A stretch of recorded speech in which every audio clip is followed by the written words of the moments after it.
दोस्तों, आज की यह कहानी दो ऐसे मित्रों की है जो दोनों व्यापारी थे। एक गांव में संजय और देवनारायण नाम के दो धनी व्यापारी रहा करते थे। वे दोनों ही अपने धन और वैभव का बड़ा प्रदर्शन करते थे। एक दिन संजय अपने मित्र देवनारायण के घर उससे भेंट करने के लिए गया। संजय ने देखा कि देवनारायण का घर बहुत ही विशाल और 2 मंजिला बना था। आज से 100 साल पहले 2 मंजिला घर होना बहुत ही बड़ी बात होती थी और उसे बनाने के लिए बहुत ही धन की आवश्यकता होती थी। संजय ने यह भी देखा कि नगर में सभी निवासी देवनारायण के घर को बड़े गौर से देखते थे और उसकी बड़ी प्रशंसा करते थे। अपने घर वापसी पर संजय बहुत उदास था कि देवनारायण के घर ने सभी का ध्यान खींच लिया था।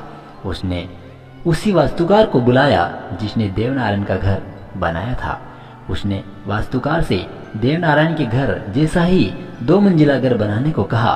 वास्तुकार ने इस काम को करने के लिए हाँ भर दी और काम को शुरू कर दिया। कुछ दिनों बाद संजय काम का मुआयना करने के लिए निर्माण स्थल पर गया।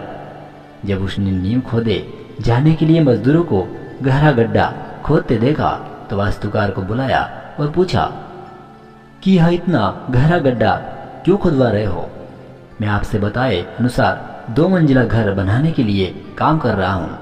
वास्तुकार ने कहा, सबसे पहले मैं मजबूत नींव बनाऊंगा, फिर पहली मंजिल और फिर दूसरी मंजिल उस पर बनाऊंगा। मुझे इस सबसे पहले कोई मतलब नहीं है। संजय ने कहा, तुम सीधे ही दूसरी मंजिल बनाओ और उतनी ही ऊंची बनाओ जितनी ऊंची तुमने देवनारायण के घर बनाई। नींव की और बाकी मंजिलों की परवाह मत करो। वास्तुकार ने कहा, नहीं, ऐसा नहीं हो सकता। ठीक है, यदि तुम यह नहीं करोगे तो मैं किसी और से यह काम करवा लूंगा। संजय ने नाराज होकर कहा, उस नगर में कोई भी वास्तुकार नींव के बिना वह घर नहीं बना सकता। फलत वह घर कभी नहीं बन पाया।